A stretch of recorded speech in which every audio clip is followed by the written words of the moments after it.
Okay, तो हमारा next topic है कि ये आपकी ये गांठ बनती कैसे है, मतलब नोड्यूल कैसे बनता है, राइट। तो इसको पढ़ेंगे। ओके, बेसिकली नोड्यूल होता है क्या है, ध्यान रखना, ये जो नोड्यूल बनता है ना, ये सिर्फ बनता है ये बनता है आपका कब, सिर्फ बनता है आपका लेग्यूमिनेसी फैमिली में। नॉन लेग्यूमिनस सिम्बायोसिज्म में ये नहीं होता है। जो आपका नॉन सिम्बायोसिज्म, जो आपका नॉन लेग्यूमिनस सिम्बायोसिज्म होता है, उसमें ये एग्जांपल नहीं होता है। नोड्यूल फॉर्मेशन क्या होता है, it involve the sequence of multiple interaction between the rhizobium and the root of the host plant. और राइजोबियम किसका एग्जांपल है, राइजोबियम एग्जांपल है सिम्बायोसिज्म का। Symbiosism between the bacteria and the host plant. Okay, ये symbiosism होता है bacteria and between the host plant, right. तो जो होस्ट प्लांट की रूट के साथ में सिम्बायोसिज्म में मल्टीपल सीक्वेंस होते हैं और ये मल्टीपल इंटरेक्शंस होते हैं, उस मल्टीपल इंटरेक्शन के बाद में नोड्यूल बनता है। अब ये जो मल्टीपल इंटरेक्शंस है ना, इनको बड़े ध्यान से सुनना है कि कौन कौन से मल्टीपल इंटरेक्शंस होते हैं, राइट। फिर मैं ध्यान रखना, ये जो नोड्यूल्स होते हैं they always always form in the leguminous family. Non leguminous family में इनका फॉर्मेशन नहीं होता है, राइट। तो प्रिंसिपल स्टेजेस कौन कौन सी, सबसे पहले राइजोबिया, मतलब राइजोबियम बैक्टीरिया की बात कर रहा है।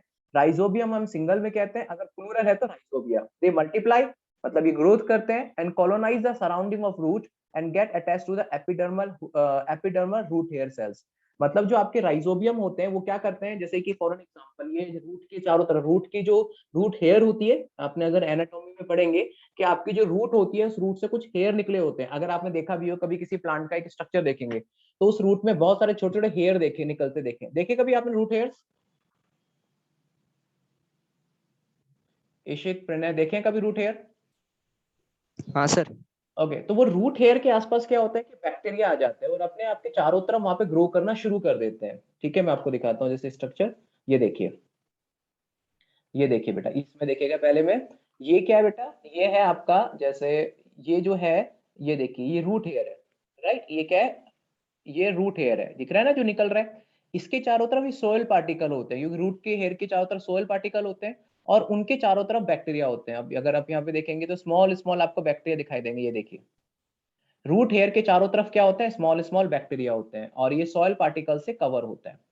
तो जब आपके बैक्टीरिया रूट हेयर के कांटेक्ट में आते हैं, जब आपके बैक्टीरिया रूट हेयर के कांटेक्ट में आते हैं, तो जब बैक्टीरिया मतलब राइजोबियम बैक्टीरिया जब रूट हेयर के कांटेक्ट में आते हैं तो रूट हेयर से वो अट्रैक्ट होते हैं, क्योंकि root hair special kind of the, मतलब जो आपके लेग्यूमिनस फैमिली की जो रूट होती है, special kind of chemical secret करती है, जिससे राइजोबियम वहां पर अट्रैक्ट होते हैं और जैसे ही अट्रैक्ट होंगे वो अपनी ग्रोथ करना शुरू कर देंगे। ओके, तो देखिए यहाँ पे, जैसे कि यहाँ पे देखिए, यहाँ बैक्टीरिया क्या करते हैं, इसके रूट के चारों तरफ, रूट हेयर के चारों तरफ ग्रो करना शुरू कर देते हैं। ओके, ग्रो करना शुरू कर दिया। ओके, ग्रो करना शुरू कर दिया। जैसे ही ग्रो करना शुरू करते हैं, ग्रो करना शुरू करते हैं तो रूट हेयर क्या होता है, कर्ल हो जाती है, मुड़ जाती है और बैक्टीरिया रूट हेयर के अंदर एंटर कर जाते हैं। Okay, look at here. Okay, look at here, the bacteria they start to be grow surrounding a root hair. देखिए, बैक्टीरिया चारों तरफ, रूट हेयर के चारों तरफ ग्रो करना शुरू करके, और इतने ज्यादा ग्रो करते हैं कि जो रूट हेयर जो होता है वो एकदम से, मतलब कर्ल, मुड़ जाता है, क्योंकि वो इतने ज्यादा नंबर में बढ़ जाते हैं कि रूट हेयर वहां पे मुड़ जाता है और इस मुड़ने को हुक जैसा स्ट्रक्चर बना देता है। और जैसे ही वो मुड़ते हैं, मुड़ने के बाद में आपके बैक्टीरिया इस रूट हेयर के अंदर ग्रो कर जाते हैं, अंदर चले जाते हैं। देखिए, simply first of all what they were doing, initially they start to multiply surrounding to the root hair and they form a colonise, मतलब एक कॉलोनी बना लेते हैं चारों तरफ, इतनी ग्रोथ करते हैं और ग्रोथ के इतनी ज्यादा ग्रोथ हो जाती है कि रूट हेयर कर्ल मुड़ जाता है और हुक जैसा स्ट्रक्चर बना लेता है, and simultaneously they also start to entry into the root hair. Okay, यहाँ क्लियर हुआ पॉइंट ये? Yes sir.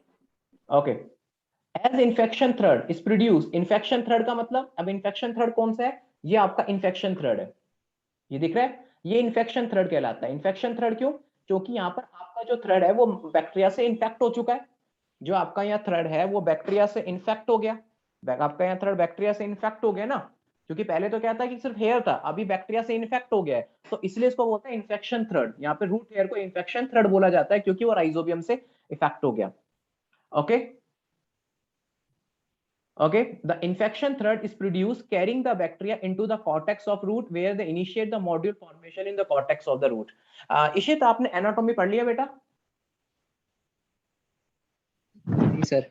नहीं पढ़ा है। अच्छा, जब हम प्लांट एनाटॉमी देखेंगे तो प्लांट में लीफ, स्टेम, रूट का एनाटॉमी का स्ट्रक्चर देखेंगे कि रूट में कैसा एनाटॉमी होती है, और लीफ की एनाटॉमी, एनाटॉमी मतलब इंटरनल स्ट्रक्चर क्या होता है, लीफ का, स्टेम का इंटरनल स्ट्रक्चर क्या होता है।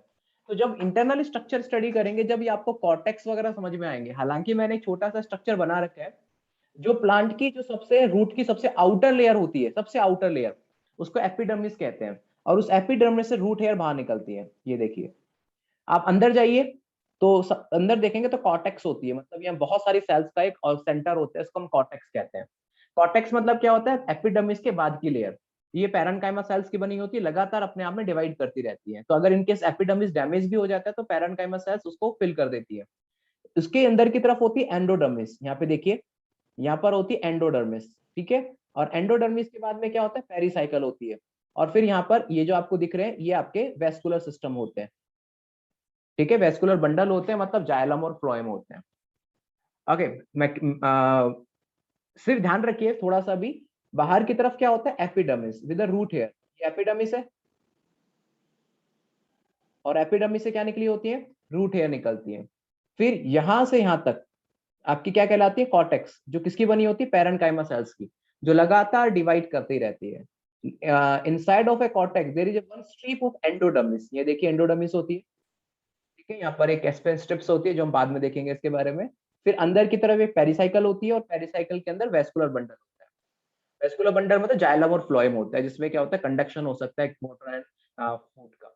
सो ये दिस इंटरनल स्ट्रक्चर। अब इनिशियली क्या हुआ था बेटा, इनिशियली क्या हुआ था, जो इन्फेक्शन था वो एपिडर्मिस तक पहुंचा था, लेकिन धीरे धीरे जो इन्फेक्शन होता है वो धीरे धीरे कॉर्टेक्स तक पहुंचने लग जाता है। इन्फेक्शन मतलब जो बैक्टीरिया होते हैं वो they start to be enter from epidermis, सबसे पहले रूट एयर पे आए, रूट एयर से कहां पहुंचे, एपिडर्मिस से, एपिडर्मिस से they start to be form, they start to move inside of cortex, वो कॉर्टेक्स के अंदर पहुंच गए। They start to form the nodule formation, वो कहां पहुंचे, रूट के कॉर्टेक्स में। अब रूट के कॉर्टेक्स में पहुंचने के बाद में फिर वो कहां पहुंचेंगे, उसकी एपिडर्मिस में, एंडोडर्मिस में पहुंचेंगे, एंडोडर्मिस से पेरिसाइकल में, और पेरिसाइकल के बाद में वो वेस्कुलर बंडल को इन्फेक्ट करेंगे, मतलब पूरे रूट के अंदर तक पहुंच जाएंगे। और जैसे वो वेस्कुलर बंडल तक पहुंचेंगे तो वहां से फूड और वाटर को लेना शुरू कर देंगे। अंडरस्टैंड, समझ में आया बेटा, यहाँ पे थोड़ा बहुत इश्यू समझ में आया। हाँ सर। ओके, तो ये देखिए, ध्यान रखना फिलहाल आपको, जैसे देखिए, जैसे जैसे ग्रोथ होती रहती है, जैसे जैसे ग्रोथ होती रहती है, रूट नोड्यूल क्या होता है, start to form a pericycle cells. मतलब ये देखिए,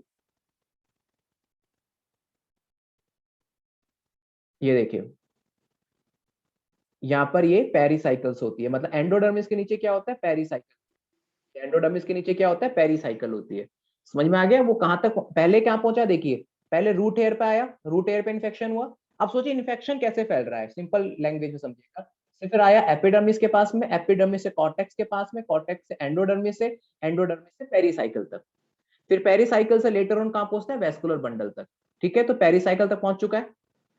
ओके, तो ये देखिए, ये पेरिसाइकल तक पहुंच गया, देखिए इन्फेक्शन थ्रेड है ना। अब ये देखिए इन्फेक्शन, देखिए अंदर ये रूट हेयर है, रूट हेयर के अंदर इन्फेक्शन आ गया, infection thread containing A bacteria. ये अब जो आपका हेयर था वो किसमें कन्वर्ट हो गया, इन्फेक्शन थ्रेड में। अभी जो इन्फेक्शन थ्रेड में जो आपका बैक्टीरिया था अंदर की तरफ एंटर कर गया, अंदर की तरफ एंटर कर गया, और धीरे धीरे अंदर एंटर करता करता करता करता करता, अंदर एंटर करता करता करता कहां पहुंच गया, अंदर एंटर करता करता कॉर्टेक्स और पेरिसाइकल सेल्स के अंदर पहुंच गया। आइए, कैसे हैं आप, तो वर्ष स्नेह का है, वो फोन ही नहीं उठा रही है।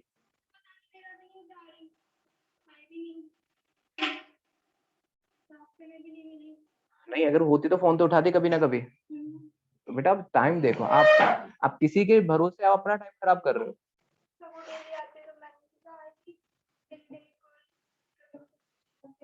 आप देखो ना टाइम, क्योंकि ये देखो मैं बेटा, ये मैं फिर कह रहा हूँ, ये कोई नॉर्मल 11th और 12th नहीं है, इसमें आप एक दिन में मिस कर दो। ये मेडिकल प्रिपरेशन है बेटा, इसमें तो एक आपको कंपटीशन फाइन करना है। बोर्ड एग्जाम नहीं है कि पास हो गए तो भी चलेगा। यहाँ पे तो बेटा पास ही केवल 7-8% बच्चे होते हैं, 7-8% बच्चे पास होते हैं, रिमेनिंग क्या होता है, रिपीट करते हैं या फिर छोड़ देते हैं, यही करते हैं। तो बेटा उन 7-8% में आने के लिए आपको कुछ एडवांस करना पड़ेगा। चलिए, अभी मैं समझने की कोशिश करेंगे दोबारा से। हालांकि मैं रिकॉर्ड कर लिया लेक्चर, फिर देख लीजिए। अ, एक मिनट रुकेगा, इसी समझ में आया बेटा आपको यहाँ तक, हाँ सर। प्रणय आपको, यस सर। एक बार देखिए वर्षा, मैं शॉर्ट में फिर समझा देता हूँ, ये इंपॉर्टेंट टॉपिक है। आपके याद है जो नोड्यूल बने थे राइजोबियम के थ्रू, जो लेग्यूमिनस फैमिली के अंदर जो रूट के अंदर नोड्यूल बने थे नोड्यूल। नोड्यूल जो होते हैं वो कैसे बनते हैं वो पढ़ रहे हैं। तो जो राइजोबियम फैमिली की जो प्लांट्स की रूट्स होती है उसके अंदर क्या बनता है, नोड्यूल बनते हैं। तो कैसे बनते हैं, तो देखिए नोड्यूल क्या होता है, इस नोड्यूल के अंदर there is involve a sequence of multiple interaction between the rhizobium and roots of, मतलब राइजोबियम और रूट्स के बीच में, होस्ट प्लांट के बीच में क्या होता है बेटा, एक इंटरेक्शन होता है और उस इंटरेक्शन से नोड्यूल बनते हैं। ठीक है, अब यहाँ पे देखिए ये आपकी रूट है, ठीक है, ये रूट है, ये रूट की दिख रही है जो बाहर की तरफ है, ये एपिडर्मिस सेल्स है। कौन सी सेल है, इस एपिडर्मिस सेल से क्या निकला होता है, रूट हेयर। देखिए ना रूट के अंदर हेयर देखे होंगे आपने, हेयर निकले होते हैं। अब जो बैक्टीरिया होते हैं इस रूट हेयर को क्या करना शुरू करते हैं, इन्फेक्ट करना शुरू करते हैं। और जब इतना ज्यादा वो इन्फेक्शन कर लेते हैं, इतना ज्यादा इन्फेक्शन कर लेते हैं, उसके बाद इन्फेक्शन के बाद में माइक्रोबियल लोड बन जाता है यहाँ पर, और माइक्रोबियल लोड की वजह से आपका जो रूट हेयर होता है वो थोड़ा सा कर्ल हो जाता है। और कर्ल के बाद कैसा स्ट्रक्चर बनता है, हुक्के जैसा बन गया।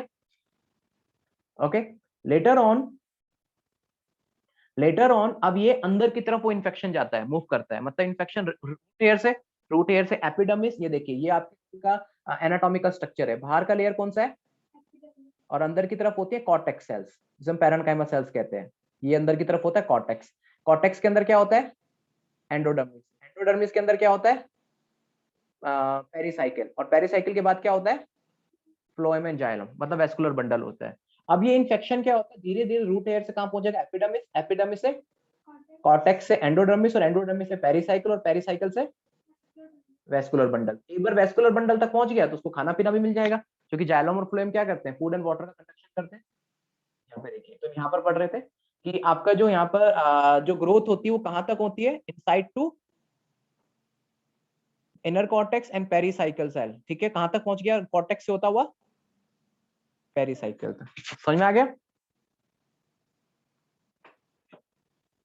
Okay.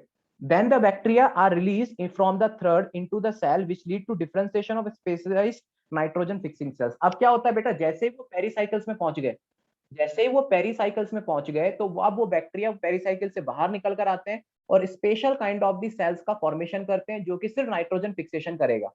अब वो कहां पहुंच चुके हैं, पेरिसाइकिल तक। और पेरिसाइकिल के बाद क्या था, वेस्कुलर बंडल। अब वहां पर वो बैक्टीरिया फ्री हो जाते हैं, जो मतलब एक अंदर की तरफ एंटर कर रहे थे, वो बैक्टीरिया क्या हो जाते हैं, फ्री हो जाते हैं, और अंदर की तरफ जाके एक स्पेशल सेल्स बनाते हैं जो कि क्या बनाएगा, नाइट्रोजन फिक्सिंग सेल्स के बारे में, जिसको हम कहते हैं नोड्यूल। इस प्रकार से नोड्यूल बनता है। Establish A direct vascular connection with the host for exchanging A nutrient. अब मतलब उसने डायरेक्टली कनेक्शन किससे कर लिया, उसके वेस्कुलर बंडल से, तो वो डायरेक्टली अपना कंटेंट को एक्सचेंज कर सकता है वो, क्योंकि पेरिसाइकिल के बाद कहां पहुंच गया वो, वेस्कुलर बंडल तक। तो डायरेक्टली वेस्कुलर बंडल से, वेस्कुलर बंडल में क्या आते हैं, जाइलम और फ्लोएम। फ्लोएम में फूड का ट्रांसलोकेशन होता है और जाइलम में वाटर का ट्रांसलोकेशन होता है, तो वहां से वो डायरेक्टली कांटेक्ट कर सकते हैं। यहाँ पे देखिए ये आपकी पेरिसाइकिल्स है बेटा, ये आपकी पेरिसाइकिल सेल्स है, और अंदर की तरफ क्या है, जाइलम। और अब ये जो नोड्यूल होता है वो धीरे धीरे अंदर की तरफ एंटर करना शुरू करता है, अंदर की तरफ एंटर करना शुरू कर चुका है। हाँ, मतलब जो आपका ये जो नोड्यूल, जो आपका जो नोड्यूल होता है ना, ये जो इन्फेक्शन थ्रेड होती है, ये जो इन्फेक्शन थ्रेड होती है ना, ये अंदर की तरफ एंटर करना शुरू कर जाती है। समझ में आ गया, अंदर की तरफ एंटर करना शुरू कर जाती है। ओके, और एट द एंड बेटा एक कंप्लीट नोड्यूल का फॉर्मेशन हो जाता है, जो कि रूट के डायमीटर से भी बहुत बड़ा होता है। मतलब एक एट द एंड क्या होता है, पूरा एक नोड्यूल बन जाता है जो कि रूट के डायमीटर से भी काफी गुना बड़ा होता है। ओके, समझ में आया बेटा नोड्यूल फॉर्मेशन पूरा। Yes sir. इसी आपको यस सर। श्योर ये दोबारा एक्सप्लेन करूं आ गया सर। आपको, थोड़ा थोड़ा समझ में आया। देखिए सबसे पहले तो क्या आता है कि उसने जो रूट हेयर से उसको इन्फेक्ट किया, रूट हेयर के थ्रू वो कहां पहुंचा, एपिडर्मिस पे, एपिडर्मिस से कहां एंटर किया, कॉर्टेक्स में, कॉर्टेक्स से कहां जाएगा, एंडोडर्मिस, फिर पेरिसाइकिल पहुंच गया। जैसे पेरिसाइकिल में पहुंचेगा वहां पे सेल्स क्या हो जाती है, जो मतलब बैक्टीरिया, तो वो क्या हो जाता है, फ्री हो जाता है, और सीधा कहां एंटर करता है, हाँ जाइलम फ्लोएम में। तो डायरेक्टली वहां से कनेक्शन ले लेता है फूड का, डायरेक्टली वहां से कनेक्ट करेगा अपने आप को। ठीक है, अब वो जो, अब देखिए फिर क्या होता है, जो थ्रेड होता है ना, वो थ्रेड भी धीरे धीरे कहां पहुंच जाता है, जाइलम और फ्लोएम तक। तो वो डायरेक्टली क्या कहते हैं, और वो अब जो आपका नोड्यूल बाहर आ रहा है वो सीधा उसके जाइलम और फ्लोएम से कनेक्टेड है। समझ में आ गया? वो जो आपका जो नोड्यूल बाहर आ रहा है वो सीधा जाइलम और फ्लोएम से कनेक्टेड है, तो डायरेक्टली वहां से अपना मटेरियल का एक्सचेंज कर सकता है। और लेटर ऑन जब जो नोड्यूल होती है वो मतलब रूट के डायमीटर से बहुत ज्यादा टाइम बढ़ जाती है। ठीक है, क्लियर हो गया? ओके, अगर आप यहाँ पे देखेंगे, यहाँ पे देखिए, ये देखिए, ये आपका जो वेस्कुलर टिश्यू था, ये आपका नोड्यूल है। ये नोड्यूल देखिए, इसके इन्फेक्शन ब्लड जो होता है वेस्कुलर सिस्टम तक पहुंच चुके हैं।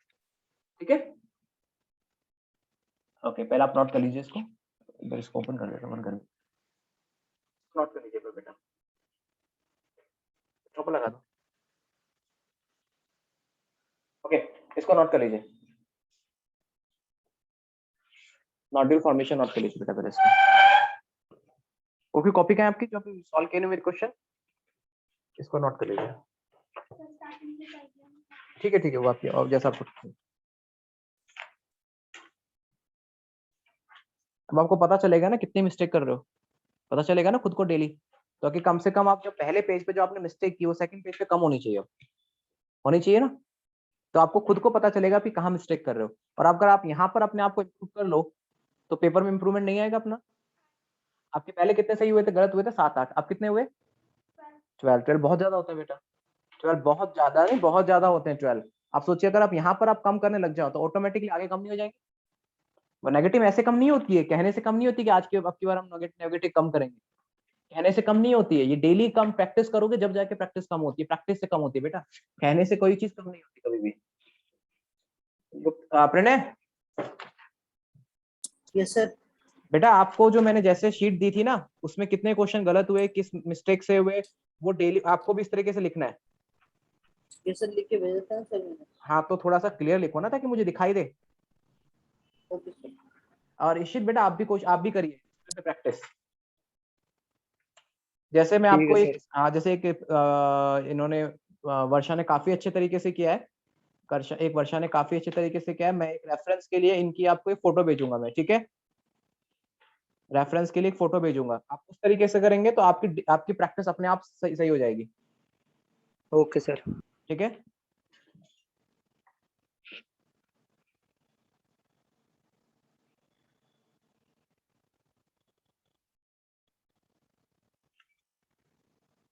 क्योंकि आप खुद को एनालिसिस कर पाओगे।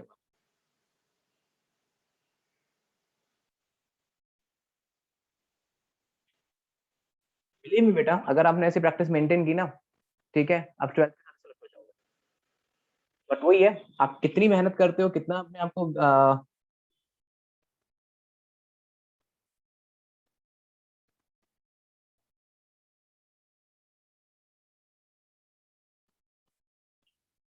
और अगर इनकेस 12th नहीं भी हो पाए किसी रीजन से, जैसे टेक 1 ईयर का, ठीक है, एक साल ड्रॉप लीजिए, आपको एलन जाने तक की जरूरत नहीं, एलवर से कर लेना चाहिए।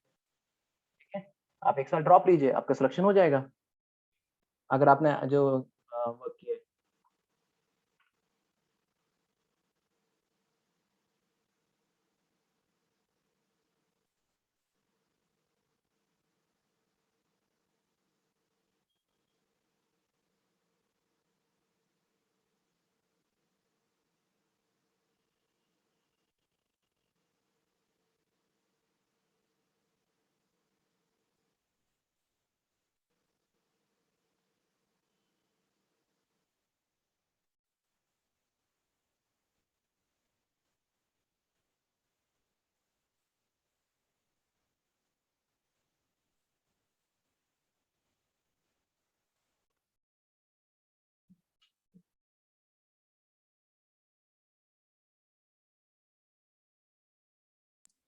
Yes sir.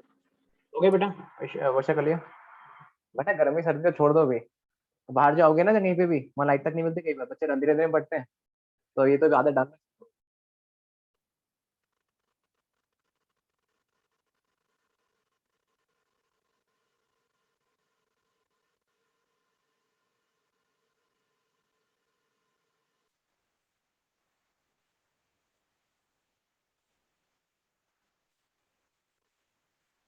मैंने बेटा एक वर्षा ने एक अच्छी तरीके से प्रैक्टिस की है, आप क्या कहते हैं, एक बार कोशिश करना इस तरीके से करेंगे, आप प्रैक्टिस डेली करेंगे।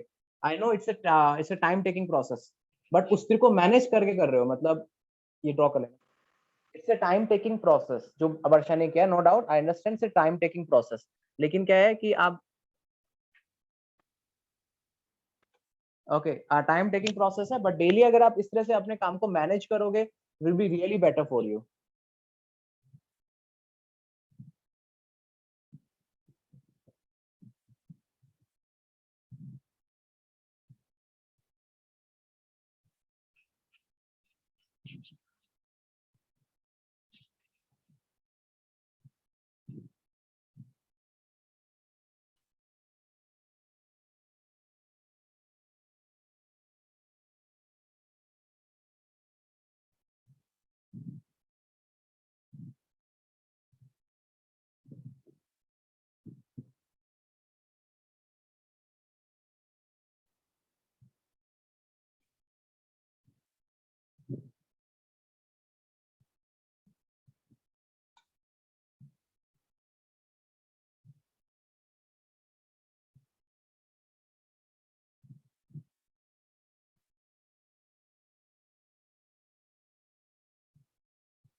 ओके बेटा,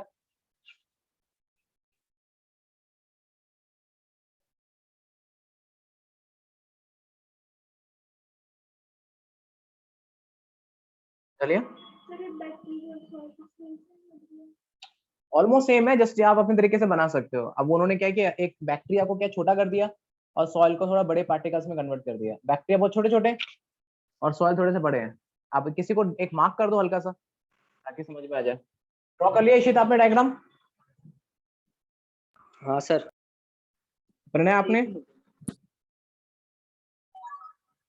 बेटा ये डेली करना है, ठीक है, जैसे आपने किया ये डेली करना है। एक दिन करके नहीं छोड़ देना, डेली करना। आई नो कि टाइम लग रहा है थोड़ा सा, लेकिन ये ऐसी चीज है बेटा, टाइम तो लगेगा ही।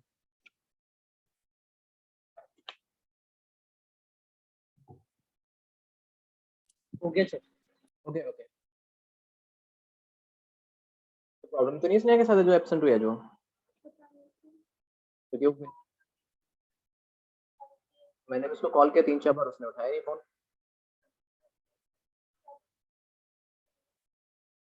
ओके, उसकी मम्मी वगैरह का नंबर है आपके पास? अच्छा, बिल्कुल पूछ लेना, कोई दिक्कत तो नहीं है उसको, वरना वो जनरली बता देती है जब भी एब्सेंट होना होता है या फिर नहीं आना होता है एब्सेंट। आज के टाइम में कुछ पता नहीं है कब से क्या प्रॉब्लम आ जाए। Okay, Bactrian hook. ओके, अब आपको बेटा ये वाला ड्रॉ नहीं करना है, ठीक है, ये वाला ड्रॉ नहीं करना है आपको, ये समझाने के लिए मैंने बनाया था। आप ये सिर्फ यही लिखेगा, ठीक है, सिर्फ यही लिखिए, इसको ड्रॉ करने की रिक्वायरमेंट नहीं है।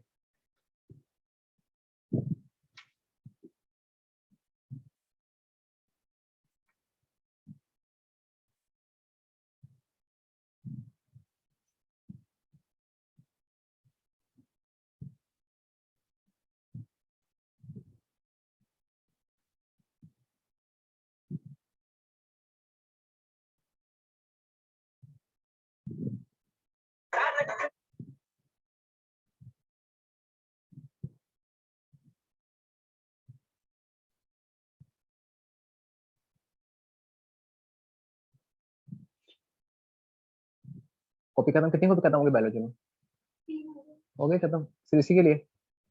बढ़िया, ये संभाल के रखना, आगे काम आएंगे आपको, इनकेस अगर आपको ड्रॉप करना पड़ा। नहीं, 9th तक की तो कोई जरूरत नहीं है, क्योंकि अभी आपका थोड़ा फिजिक्स केमिस्ट्री वीक पड़ रहा है ना।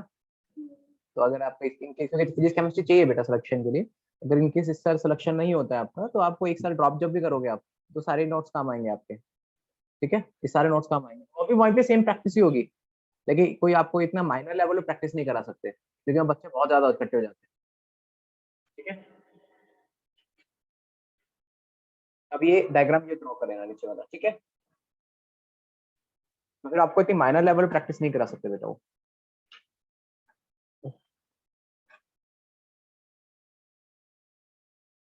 सर ये डायग्राम बनाना है। जी बनाना है बेटा डायग्राम, क्योंकि ये डायग्राम एनसीईआरटी का है और एनसीईआरटी का हम कोई डायग्राम नहीं छोड़ सकते, क्योंकि जो डायग्राम एनसीईआरटी का नहीं होता वो मैं एक बार स्किप करवा देता हूँ आपको, लेकिन जो एनसीईआरटी का है बेटा वो स्किप नहीं कर सकते। ये पूछ सकते हैं डायग्राम पूछ लीजिए, कुछ भी पॉसिबल है, एनटीए कुछ भी कर सकता है।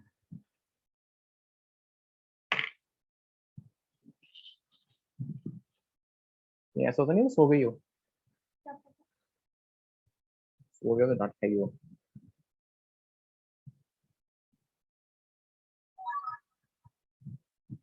ऐसा तो नहीं आज तक ऐसा किया नहीं उसने यार।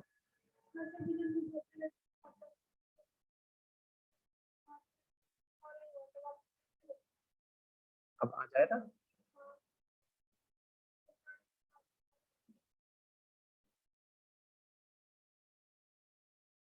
तो सोई तो नहीं है एटलीस्ट, तो सकता कोई ऐसा अर्जेंट रीजन पड़ गया हो।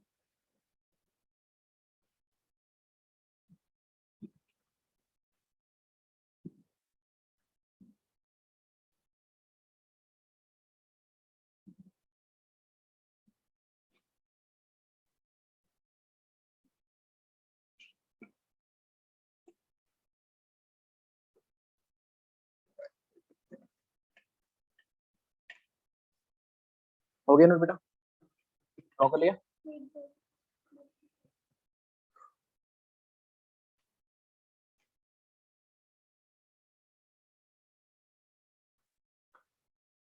इशित अभी आप कौन सा टॉपिक पढ़ रहे हैं वहाँ पे स्कूल में, कौन सा टॉपिक पढ़ रहे हैं? तो वो चैप्टर 8 करा रही है मैम। कौन सा नाम है, सेल बायोलॉजी? हाँ सर, जो सबसे पहले आपने कराया था ना वही वाला सेल ऑर्गेनल। आपको समझना थोड़ा आसान पड़ेगा, एक बार आप पढ़ चुके हैं ना एक बार आप।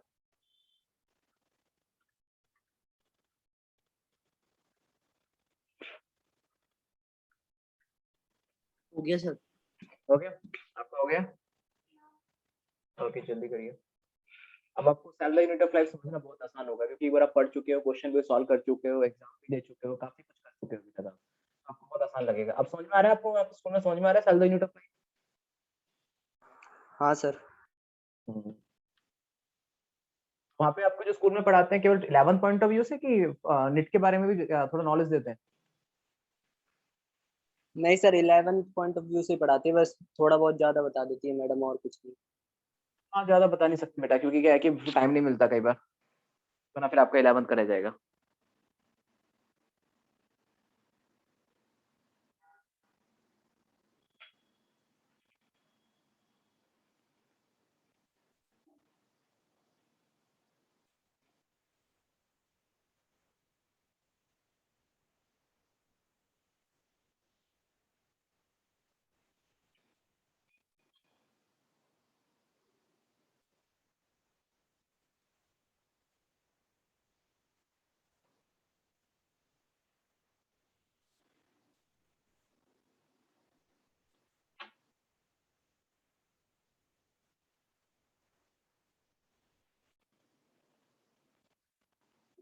अभी तो बेटा हमें खुद से खुद की लड़ाई जीतनी है अभी तो। जब तक खुद से अपने आप से नहीं जीतोगे ना, दूसरों से नहीं जीत सकते। जो बच्चे सक्सेसफुल नहीं हो पाते ना, वो इसलिए नहीं जीतते क्यों, दूसरों से हार गए, वो खुद से हार जाते हैं, वो अपनी कमियों को सुधार ही नहीं पाते। अब जो बच्चे हार्ड सक्सेसफुल नहीं हो पाते, उनका एक ही रीजन होता है कि वो अपनी कमियों को नहीं सुधार पाते, हमेशा अपनी गलतियों को मल्टीप्लाई करते रहते हैं, सेम गलतियां बार बार सामने रिवाइज करते रहते हैं, इसलिए वो सफल नहीं हो पाते। अपनी कमियों से लड़ना ही एक्चुअल कंपटीशन होता है, दूसरों से कंपटीशन नहीं है हमारा, अपनी कमियों से लड़ना ही एक्चुअल कंपटीशन है। और कंपटीशन यही चेक करता है कि आप अपने आप से कितना लड़ सकते हो। जो भी आपके सामने स्पोर्ट्समैन जो ओलंपिक्स में जाते हैं, कॉमनवेल्थ में जाते हैं, जो बड़े बड़े नेशनल लेवल पे इंटरनेशनल पे खेलते हैं, उनको सबसे पहले सिखाया ही जाता है कि अपनी कमियों से कैसे लड़ोगे, फिर जाके तुम दूसरों से लड़ पाओगे। ओके, ये ड्रॉ करने की रिक्वायरमेंट है। सबसे पहले हमें अपने आप से लड़ना है बेटा।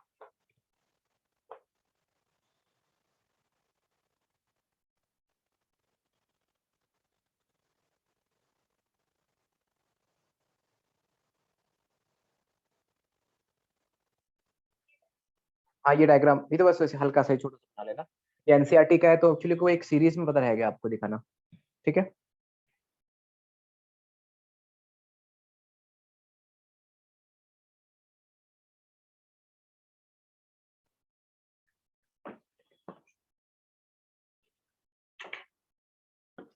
टेंथ में आपकी बायोलॉजी अलग आती है क्या? टेंथ में केवल साइंस ही आता होगा, ये बायोलॉजी भी अलग से आती है टेंथ में? एक ही बुक होती है, सीबीएसई में अलग होती है बेटा। आपके सीबीएसई में तो बायोलॉजी अलग आती है ना टेंथ में? सर बुक तो एक ही रहती है, टीचर अलग अलग पढ़ाते थे। अच्छा, टीचर अलग अलग पढ़ाते थे, ओके ओके ओके। नहीं, सेक्शन भी अलग अलग होते हैं, ये केमिस्ट्री का, ये बायोलॉजी का, सेक्शन अलग अलग होते हैं। हाँ सर, सेक्शन अलग सेक्शन रहते से हैं, अलग। शुरू के केमिस्ट्री अच्छा और फिर अच्छा, बीच में बायोलॉजी आती है।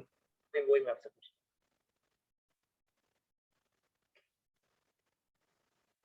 आपको कौन पढ़ाते हैं आपके साइंस? शशांक चौधरी। अच्छा, अलग अलग पढ़ाते थे, ओके। नहीं नहीं, सुनो पहले। हाँ, वो उसके बारे में सीरीज में है, एक्चुअली आपकी बुक में ऐसे ही है, मैंने इसको ब्रेक कर करके आपको अलग से समझाया है। अब देखिए यहाँ पर, ये क्या बता रहा है, यहाँ पे देखिए ए, ये बी, ये सी और ये, ठीक है। तो सीरीज में चलता है, ए से बी होगा, बी से सी है और सी से डी। समझ में आ गया किस तरीके से चलता है? इनिशियली क्या होता है, आपकी जो रूट होती है वो किसके कांटेक्ट में आती है? बैक्टीरिया के कांटेक्ट में आती है। तो इन्फेक्शन क्या होता है, धीरे धीरे बढ़ना शुरू होता है। फिर क्या होता है, इन्फेक्शन धीरे धीरे बढ़ जाता है, तो आपकी रूट क्या है, लोडेड इतनी हो जाती है कि वो झुक जाती है, इसे हुक कहते हैं। और हुक के बाद में क्या होता है कि ये बैक्टीरिया हुक के अंदर एंटर करना, तो देखिए अंदर एंटर कर गए, इसे हम कहते हैं इन्वेड। इन्वेड का मतलब होता है अंदर एंटर करना। इन्वेड का मतलब क्या होता है, अंदर एंटर करना। अगर आपसे पूछे इन्वेजन मैकेनिज्म, ट्वेल्थ में आता है बेटा इन्वेजन मैकेनिज्म। इन्वेजन का मतलब होता है जब कोई बैक्टीरिया सेल के अंदर एंटर कर जाता है, उसको इन्वेजन कहते हैं। तो यहाँ पर बैक्टीरिया रूट हेयर के अंदर एंटर कर गया, फिर वो, ये तो एपिडर्मिस है, ये वाली कौन सी लेयर है? फिर अंदर की तरफ क्या होती है? कॉर्टेक्स। कॉर्टेक्स वाला पहले भी पढ़ा होगा आपने। फिर अंदर की तरफ होता है पेरिसाइकिल, तो ये पेरिसाइकिल तक पहुंच जाती है। फिर धीरे धीरे पेरिसाइकिल से होते हुए वेस्कुलर बंडल तक पहुंचती है, और लेटर ऑन एक मैच्योर नोड्यूल का फॉर्मेशन कर देती है। क्लियर हो गया? तो ये पूरा का पूरा सीक्वेंस में है। ओके, ये बस वही था जो मैंने आपको सीक्वेंस से समझाया। ओके, अब बात सुनिएगा। Nodule contain all necessary biochemical component such as enzyme nitrogenase और लैग हीमोग्लोबिन। आपका जो नोड्यूल होता है उसके अंदर जितने भी बायोकेमिकल कंपोनेंट्स होते हैं सब कुछ होते हैं। जैसे एक नाइट्रोजनेज एंजाइम और दूसरा लैग हीमोग्लोबिन, दोनों नेसेसरी इसमें बायोकेमिकल कंपोनेंट है। आपका जो एंजाइम नाइट्रोजनेज होता है वो एमओएफई प्रोटीन का बना हुआ होता है। एमओएफई प्रोटीन मतलब प्रोटीन तो होता है, उसके साथ न्यूट्रिएंट कौन से? एमओ और एफ, और स्पेशली याद रखना ammo. It catalyzes the conversion of the atmospheric nitrogen to ammonia, which is the first stable product of nitrogen fixation. Nitrogenous enzyme का काम क्या होता है, जो कि एजोटोबैक्टर रिलीज करता है, उसका काम होता है नाइट्रोजन को अमोनिया में कन्वर्ट करना। क्लियर हो गया? अब ये जो नाइट्रोजन एंजाइम होता है, इसकी खास बात है, it is highly sensitive to the molecular oxygen. मतलब जो आपका नाइट्रोजनस एंजाइम होता है वो मॉलिक्यूलर ऑक्सीजन से हाईली सेंसिटिव होता है। उसके लिए ऑक्सीजन जहर की तरह काम करती है। It's work like the oxygen work like a poison for this enzyme, so that's why it require the anaerobic, उसको एनारोबिक कंडीशन चाहिए होती है। एनारोबिक कंडीशन मेंटेन करने के लिए यहाँ पे लैग हीमोग्लोबिन काम करता है। Okay, I just explain you in detail. बेटा एक बार आप रिजॉइन कर जाइए, क्योंकि यहाँ पर खत्म हो गया इसका टाइम। ठीक है, आप रिजॉइन कर जाइए सभी आप।